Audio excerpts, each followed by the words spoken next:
بسم اللہ الرحمن الرحیم نحمدہ ونصلی علی رسولہ الکریم اما بعد۔ سورہ تحریم، تعارف سورہ تحریم۔ اس سورت کا نام سورہ تحریم ہے۔ یہ قرآن پاک کی تلاوت کی ترتیب میں اس کا شمار 66 ہے اور نزول کی ترتیب میں اس کا شمار 107 ہے۔ یہ ان صورتوں میں سے ہے جو ہجرت کے بعد نازل ہوئیں اور مدنی صورتیں کہلاتی ہیں۔ اس میں 2 رکوع، 12 آیات، 353 کلمات اور 1124 حروف ہیں۔ تحریم کا معنی ہوتا ہے حرام کرنا، ناجائز بنانا۔ تو اس میں ایک واقعہ ہے کہ ایک حلال چیز کو نبی پاک صلی اللہ علیہ وسلم نے قسم کھا کر اپنے اوپر حرام فرما لیا تھا۔ اسی نسبت سے اس کا نام سورہ تحریم ہے۔ اس سے پچھلی صورت میں عام عورتوں کے احکامات کا بیان تھا۔ اس میں خاص عورتیں یعنی نبی پاک صلی اللہ علیہ وسلم کی پاک بیویوں سے متعلق بات چیت ہے۔ اور اس کے علاوہ پچھلی صورتوں میں اس بات کا تذکرہ آیا تھا کہ یہ مال، یہ اولاد، یہ تمہارے لیے آزمائش ہیں، یہ بیویاں بھی تمہاری دشمن ہیں۔ تو یعنی ساری نہیں، کچھ بیویاں، کچھ اولادیں ایسی ہیں جو تمہاری دشمن ہیں۔ تو اس دشمنی سے پھر کبھی طلاق تک نوبت پہنچ جاتی ہے اور کبھی کسی حلال چیز کو انسان حرام ٹھہرا دیتا ہے۔ تو اس نسبت سے پھر اس کے بعد طلاق اور طلاق کے بعد سورہ تحریم ہے۔ پچھلی صورت میں ایسے قوانین بیان کیے گئے تھے جو نفرت اور دشمنی کی بنا پر پیدا ہوتے ہیں عموماً۔ اب ایسے قوانین بیان کیے جا رہے ہیں جو محبت اور چاہت کی وجہ سے پیدا ہوتے ہیں۔ نفرت اور دشمنی کی وجہ سے انسان طلاق دیتا ہے اور محبت میں آ کر انسان کئی حلال چیزوں کو اپنے اوپر حرام کر لیتا ہے بعض اوقات۔ تو اس لیے اس کا تذکرہ ہے۔ اور یہ بھی بات پہلے آئی تھی کہ انسان کو، میاں بیوی کو آپس میں بھی اور اپنی اولاد کے ساتھ بھی اعتدال والا رویہ رکھنا چاہیے۔ نہ تو ان کو بالکل دشمن سمجھے اور نہ ان کو ان کی محبت میں حد سے آگے بڑھ جائے، بلکہ محبت بھی رکھے۔ اولاد کی محبت ہوتی ہے، بیوی کی ہوتی ہے، اللہ تعالیٰ نے رکھی ہے، رشتے اللہ تعالیٰ نے بنائے ہیں یہ، لیکن اس میں اعتدال ضروری ہے، اس میں حد سے آگے نہ بڑھ جائے کہ پھر جو اللہ تعالیٰ کے احکامات ہیں انہی سے انسان باہر نکلنے لگ جائے۔ ایسا نہیں ہونا چاہیے۔ تو اس صورت میں یہ سمجھایا ہے کہ بیوی کی دلداری ایک حد تک ہونی چاہیے۔ ہر معاملے میں انسان اگر یہ سوچے کہ بیوی کو خوش ہی کرنا ہے تو پھر وہ بعض کام ایسے بھی کر بیٹھتا ہے جو نہیں کرنے کے ہوتے، کبھی حلال کو حرام کر بیٹھتا ہے۔ پھر اگر کبھی ایسا ہو جائے کہ انسان قسم کھا لے اور کسی حلال چیز کو اس قسم کے ذریعے اپنے اوپر حرام کر لے، حالانکہ وہ چیز مناسب ہو، تو پھر اس قسم کو توڑ دینا چاہیے اور اس کا کفارہ ادا کرنا چاہیے۔ اسی طرح اس صورت میں اس بات کا بھی تذکرہ آیا ہے کہ بیوی کو شوہر کا راز نہیں فاش کرنا چاہیے۔ میاں بیوی جو ہیں وہ دونوں ایک دوسرے کے لباس ہیں اور لباس انسان کے ستر کو چھپاتا ہے۔ تو وہ دونوں ایک دوسرے کے رازوں کو چھپائیں۔ نہ تو خاوند اپنی بیوی کی باتیں اجنبیوں اور غیر محرموں کے سامنے کرے، یعنی وہ چاہے اس کی اللہ تعالیٰ نے جو صفات رکھی ہیں، اس کی بناوٹ، اس کی رنگت، اس کی جسامت وغیرہ اس کے حوالے سے ہوں، چاہے اس نے جو اپنا اخلاق، کردار وغیرہ اپنایا ہوا ہے اس کے حوالے سے ہوں، وہ باتیں غیر محرموں کے سامنے نہ کرے۔ اسی طرح بیوی بھی اپنے خاوند کی جو باتیں ہیں وہ غیر محرم عورتوں کے سامنے نہ کرے۔ دونوں ایک دوسرے کے رازدار رہیں۔ اگر راز نکالیں گے تو پھر ظاہر بات ہے اس سے خرابی پیدا ہوگی. اس کا بھی تذکرہ آیا یہاں. اور اس میں یہ بھی فرمایا کہ بھئی انسان اپنے آپ کو بھی دوزخ سے بچائے، اپنے گھر والوں کو بھی بچائے. اور یہ کیسے ہوگا؟ یہ دینی تربیت سے ہوگا. قیامت کے دن کوئی بہانہ نہیں چلے گا. البتہ آج موقع ہے اپنی اصلاح کر لیں، سیدھے راستے پر چلیں، خود بھی صراط مستقیم پر چلیں اور اپنی اولاد کو بھی چلائیں، تو آخرت میں انشاءاللہ خیر ہوگی. پھر کچھ منافقین کی باتیں بھی آئی ہیں کہ نبی پاک صلی اللہ علیہ وسلم سے فرمایا کہ منافقین سے سختی کے ساتھ کام لیں. اور سورت کے آخر میں اللہ تعالیٰ نے 4 عورتوں کی مثالیں بیان کی ہیں. دو کی مثال کافروں کے لیے اور 2 کی ایمان والوں کے لیے. کہ 2 عورتیں ایسی تھیں، وہ نبیوں کے گھر تھی، ایمان والوں کے گھر تھیں، لیکن انہوں نے اپنی اصلاح نہیں کی تو تباہ ہو گئیں. اور دوسری 2 عورتیں وہ ایسی تھیں، وہ اللہ کے دشمنوں کے گھر تھی، لیکن انہوں نے اپنی اصلاح کی تو وہ کامیاب ہو گئیں. جو واقع تحریم ہے وہ کیا ہے؟ اس کے بارے میں 3 طرح کی باتیں ہیں.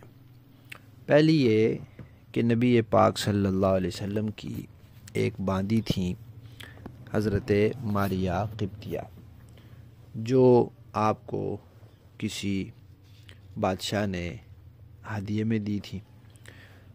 اب جو باندیاں ہوتی ہیں اللہ تعالیٰ نے ان کو انسان کے لیے مخصوص شرائط کے ساتھ حلال رکھا ہے کہ انسان ان کو اپنے بستر پر لا سکتا ہے، اور پھر اگر ان سے اولاد ہو جائے تو پھر ان باندیوں کے احکامات بھی دوسروں سے مختلف ہو جاتے ہیں. تو وہ نبی پاک صلی اللہ علیہ وسلم کی باندی تھیں، آپ کے لیے حلال تھیں، لیکن آپ نے ان کو مدینہ سے کچھ فاصلے پر ٹھہرایا تھا. آپ کبھی کبھی وہاں تشریف لے جاتے تھے. ایک مرتبہ ایسا ہوا کہ حضرت حفصہ رضی اللہ تعالی عنہ، جو حضرت عمر رضی اللہ تعالیٰ عنہ کی بیٹی ہیں، وہ اپنے والدین کے گھر گئی ہوئی تھیں. تو ان کا اپنا حجرہ جو ہے وہ خالی تھا. تو حضرت ماریہ تشریف لائیں تو آپ صلی اللہ علیہ وسلم نے ان کو حضرت حفصہ کے حجرے میں ٹھہرایا. اب بعد میں جب حضرت حفصہ کو پتہ چلا تو ظاہر بات ہے سوکنوں کا ایک دوسرے کو برداشت کرنا ہی مشکل ہوتا ہے، چاہے جائے کہ ایک باندی کو برداشت کرے. تو حضرت حفصہ کو بہت اس پر دکھ ہوا اور انہوں نے اس کا اظہار کیا کہ آپ نے ان کو لائے اور باقی ساری ازواج کو چھوڑ کر میرے گھر میں ان کو ٹھہرایا، تو اس کا مطلب ہے کہ میری کوئی وقعت ہی نہیں ہے. تو نبی پاک صلی اللہ علیہ وسلم نے حضرت حفصہ کو خوش کرنے کے لیے فرما دیا کہ بھئی ٹھیک ہے، میں آئندہ ان کو اپنے بستر پر نہیں لاؤں گا. تو یعنی وہ اب مجھ پر حرام ہے، حالانکہ تھی تو حلال، لیکن جب انسان کسی حرام چیز کو خود اپنے اوپر قسم کے ذریعے حرام کر دے تو پھر وہ قسم کا کفارہ دینا پڑتا ہے. تو البتہ یہ کہا کہ بھئی آپ ذکر نہ کرنا اس بات کا کسی سے. یار بات ہے ان کو پتہ چلے گا تو ان کو بھی دکھ ہوگا، وہ تو کسی کو بتانا نہیں آپ نے. یہ ایک بات ہے. تو اس میں آپ نے اس باندی کو اپنے اوپر حرام قرار دیا. دوسری بات اس سلسلے میں حضرت حفصہ رضی اللہ تعالیٰ عنہ سے متعلق ہے کہ وہ آپ کی اہلیہ تھیں یا آپ کی بیوی تھیں یا آپ کے لیے حلال تھیں. آپ نے ان کو طلاق دے کر اپنے اوپر حرام کرنے کا ارادہ کیا. تو اللہ تعالیٰ نے جبرائیل علیہ السلام کو بھیجا کہ یہ تو جنت میں بھی آپ کی بیوی ہے. تو پھر آپ اس سے رک گئے، تو وہ گویا اس کی بات ہے. تیسرا واقعہ جو زیادہ حضرات مفسرین نے لکھا ہے اور مشہور ہے وہ شہد سے متعلق ہے. تو مسئلہ پہلے یہ یاد رکھیں کہ کوئی چیز حلال ہو، جائز ہو، انسان اس کو حلال سمجھے، جائز سمجھے، لیکن استعمال نہ کرے کسی بھی وجہ سے، تو کوئی حرج کی بات نہیں، اس میں شریعت کوئی روک ٹوک نہیں کرتی کہ ضرور ہر انسان نے ہر چیز استعمال کرنی ہی کرنی ہے۔ اب کھانے پینے میں کسی کو کوئی خاص سبزی پسند نہیں ہوتی تو وہ نہیں کھاتا، تو کوئی حرج کی بات نہیں ہے۔ کسی کو کوئی خاص قسم کا گوشت پسند نہیں ہے وہ نہیں کھاتا، یا پہننے میں کوئی خاص کپڑا اس کو پسند نہیں ہے نہیں پہنتا۔ جو بھی چیزیں انسان اپنے استعمال میں لاتا ہے، کھاتا پیتا ہے، حلال سمجھتا ہے اس کو، لیکن استعمال نہیں کرتا، کوئی حرج نہیں۔ اور کبھی انسان کہتا ہے بھئی یہ تو میرے اوپر حرام ہے، چائے پسند نہیں، کہتا بھئی چائے تو میں نے اپنے اوپر حرام کر رکھی ہے۔ اب وہ عقیدے کے اعتبار سے نہیں کہہ رہا، اس کو حلال سمجھتا ہے، اللہ نے جو حلال کیا ہے، لیکن وہ اپنی طبیعت اور مزاج کے لحاظ سے کہ مجھے بالکل پسند نہیں ہے تو میں نہیں، اپنے اوپر میں نے گویا کہ، تو یہ بھی کوئی غلط بات نہیں ہے، ناجائز حرام بات نہیں ہے، کیونکہ وہ اللہ تعالیٰ نے اس کو جو حیثیت دی ہے اس کو تبدیل نہیں کر رہا، وہ تو اپنی طبیعت کے لحاظ سے اپنے لیے اس کو روک رہا ہے۔ لیکن چونکہ یہ جو دوسری صورت ہے یہ نبی کے شایع نشان نہیں ہے، نبی کو ایسی صورت سے بھی بچنا چاہیے، تو اس لیے اللہ تعالیٰ نے پھر اس میں نبی پاک صلی اللہ علیہ وسلم کو تنبیہ فرما دی کہ آپ کیوں اس کو حرام کر رہے ہیں، آپ کو ایسا نہیں کرنا چاہیے۔ اب واقعہ کے پیش آیا کہ نبی پاک صلی اللہ علیہ وسلم رات تو جہاں آپ کی باری ہوتی تھی وہاں گزارتے تھے، البتہ عصر کے بعد آپ سب امہات المؤمنین کے پاس تھوڑی تھوڑی دیر کے لیے تشریف لے جاتے۔ اب ظاہر بات ہے وہ مختصر سا وقت ہوتا تھا، امہات المؤمنین کافی تھیں، تو سب کے پاس جانا ہوتا تھا، تو ایک برابر سے وقت میں تھوڑی تھوڑی دیر سب کے پاس بیٹھتے تھے۔ حضرت زینب بنت جحش رضی اللہ تعالی عنہ ان کو یہ ہوا کہ بھئی نبی پاک صلی اللہ علیہ وسلم کی اس موقع پر کوئی خدمت بھی کرنی چاہیے، تو ان کو یہ معلوم تھا کہ آپ کو شہد پسند ہے، تو انہوں نے وہ شہد منگوا لیا، اور جب آپ صلی اللہ علیہ وسلم تشریف لاتے تو وہ پھر وہ شہد کے شربت بنانے لگ جاتی ہیں، اور اس دوران بات چیت بھی ہوتی رہتی، تو اس طرح کچھ زیادہ وقت وہاں لگ جاتا۔ اب جب حضرت زینب کے گھر وقت کچھ زیادہ لگنے لگا تو باقی امہات المومنین نے سوچا کہ یہ کیا بات ہے کہ حضور وہاں زیادہ ٹھہرتے ہیں اور باقی جگہوں میں اتنی ہی دیر، تو معلوم ہوا ان کو کہ بھئی وہاں شہد کا شربت بنایا جاتا ہے اور وہ پلایا جاتا ہے، تو اس بہانے کچھ دیر وہاں زیادہ روکا جاتا ہے گویا کہ حضور کو۔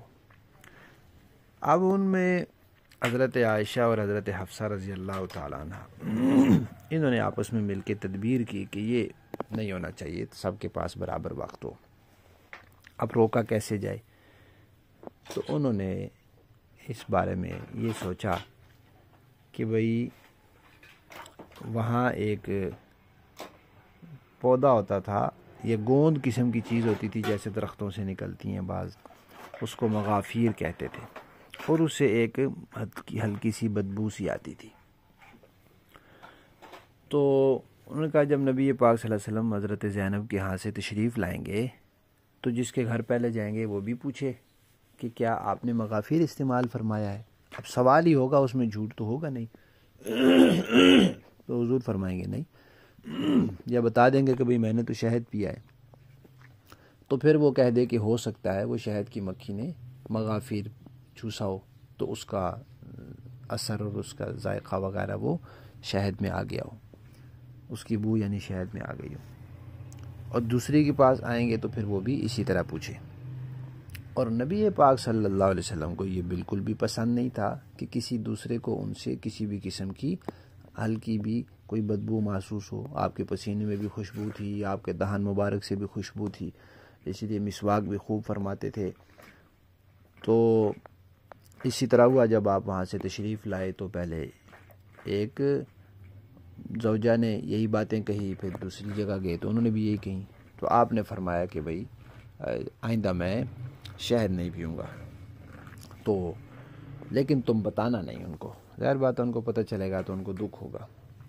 اب ان کے آپس میں منصوبہ بندی تھی، تو ظاہر بات ہے بعد میں پھر پوچھ گچھ ہوئی کہ آپ نے بتایا تو حضور نے کیا فرمایا اور آپ نے بتایا تو کیا فرمایا، تو وہ جو حضور نے فرمایا تھا نا بتانا نہیں، اس پر عمل نہیں ہو سکا اور بتا دیا۔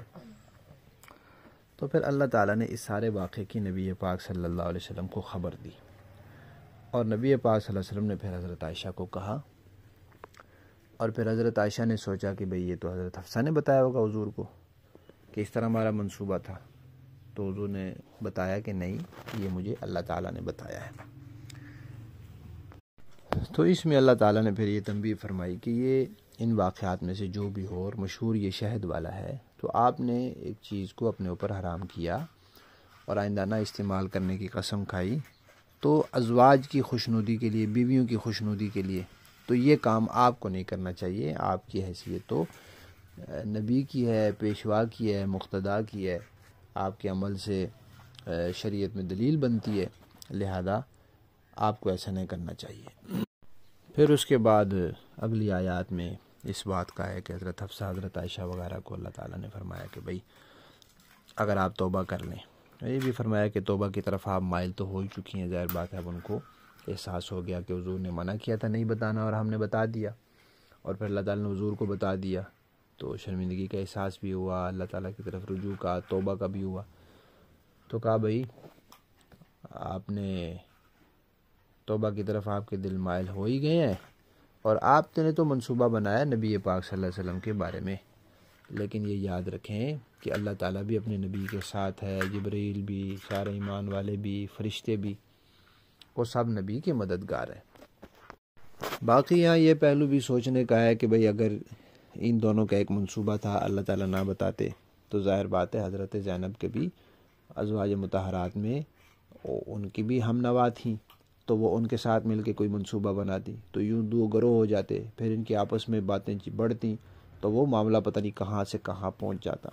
تو اللہ تعالیٰ کو یہ منظور نہیں ہے۔ اللہ تعالیٰ نے چونکہ حضور کی بیویوں کو پاک کیا ہے، پاک بنایا ہے، تو اس لیے اللہ تعالیٰ نے اس معاملے کو یہی ختم فرما دیا، اور انہوں نے توبہ کر لی اور اللہ نے معاف کر دیا۔